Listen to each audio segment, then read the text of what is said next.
Assalamu alaikum and welcome back to Quranology Television. I'm Farouk and today I hope to share with you my analysis of the term Muslim. I was just reading chapter 2 and chapter 3, Al-Baqarah and Ali Imran, and when I read Al-Baqarah I saw the phrase Nahnu lahu Muslimun. We are to him Muslimun.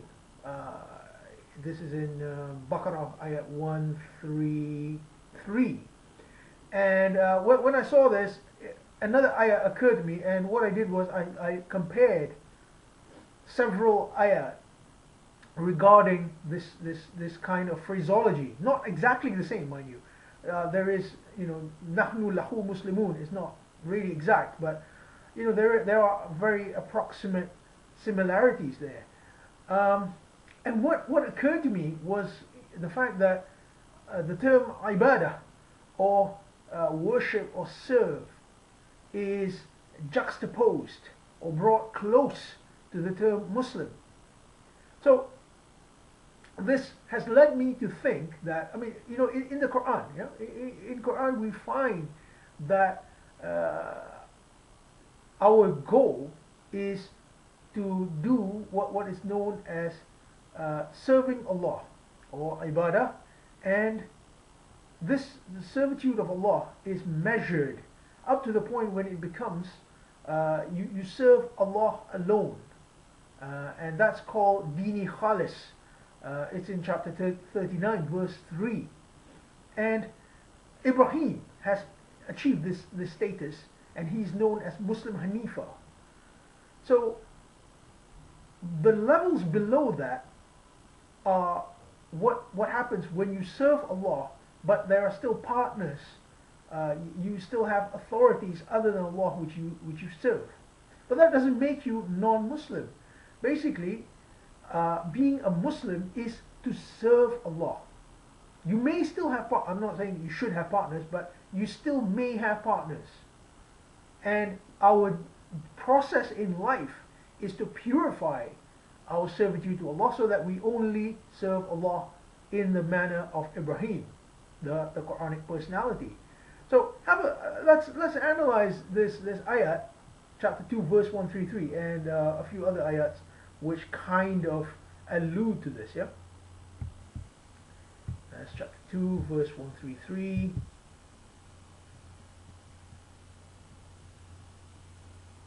Right.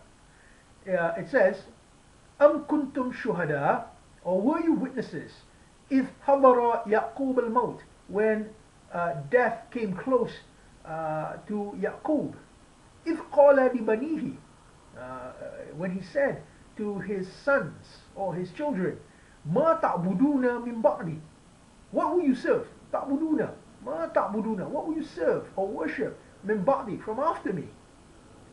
Qalu, they said, Na'budu, again, ibadah, Na'budu ilahaka, we will serve your Lord, your God.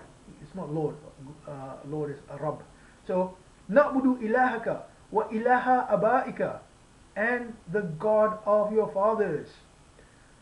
Ibrahim, wa Ismail, wa Ishaq, ilahan wahida.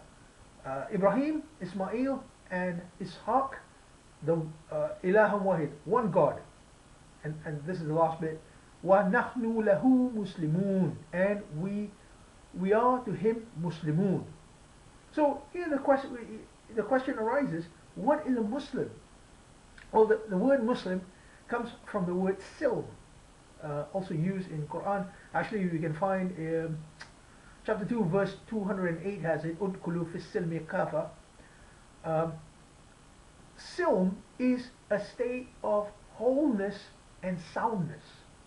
Wholeness, when something is whole, it's not broken, it's not fractured. When something is sound, it is able to withstand forces of entropy and destruction. And that is what a Muslim does. A Muslim, whether for himself or for society or for the world, what he does is he brings about wholeness and soundness. If society is fractured in some way, he tries to make it whole again. If the economy is fractured, he tries to make it whole again. If society is not able to withstand challenges or social destructive social forces, he will try to make it whole. He will try to make it sound. Sorry. So that is what a Muslim does.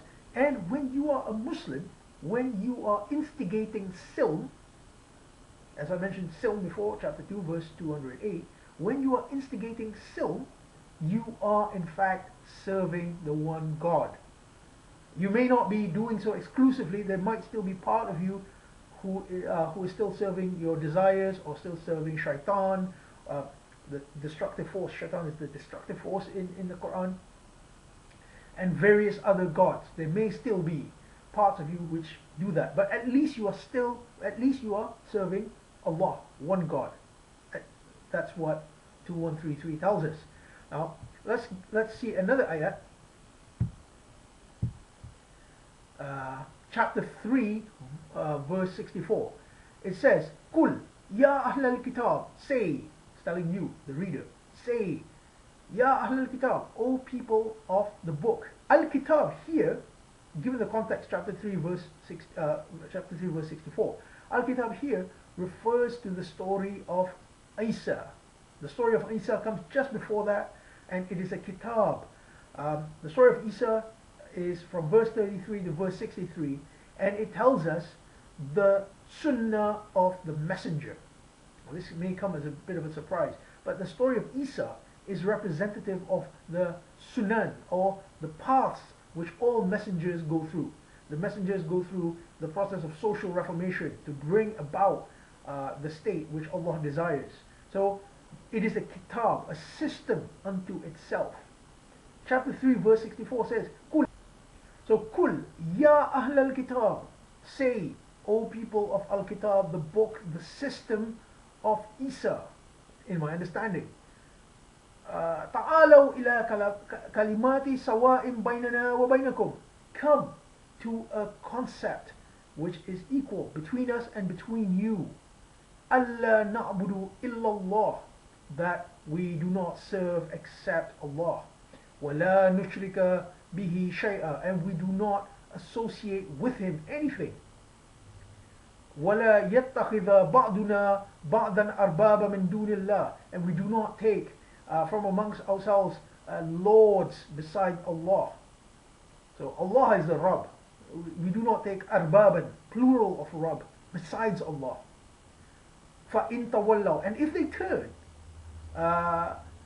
فَقُلُوا, so say, أَشْهَدُ بِأَنَّنَا مُسْلِمُونَ, bear witness that we are Muslimun.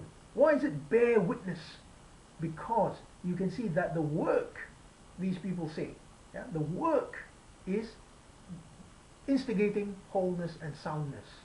So being a Muslim means that you are continuously working towards wholeness and soundness, and you can find this in the stories of the Quranic personalities like Ibrahim, Nuh, Musa, Isa, and others. You can find this, and in doing so, in being a Muslim in the Quranic sense of the word, you are actually serving Allah. Of course, when you've completely removed all shirk, as it says, وَلَا نُشْرِكْ بِهِ شَيْئًا, so we do not associate with other than we do not associate with Allah anything. So that's when you become Muslim Hanifa, which is Ibrahim level of Muslim.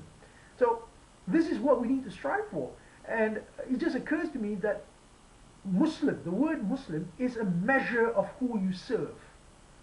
If you are working for wholeness and soundness at all levels, then you are serving only Allah. It's almost like a barometer, if you like, of your service. I know that term's caused some confusion before in the forums, but I mean, if you care to comment on my blog, that would be great.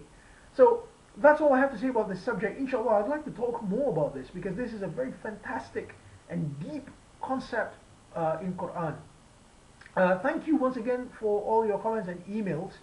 I'm sorry I've not been able to catch up with all of them as time is rather limited, but I hope to talk more about these concepts in the future, and I hope you keep your comments coming.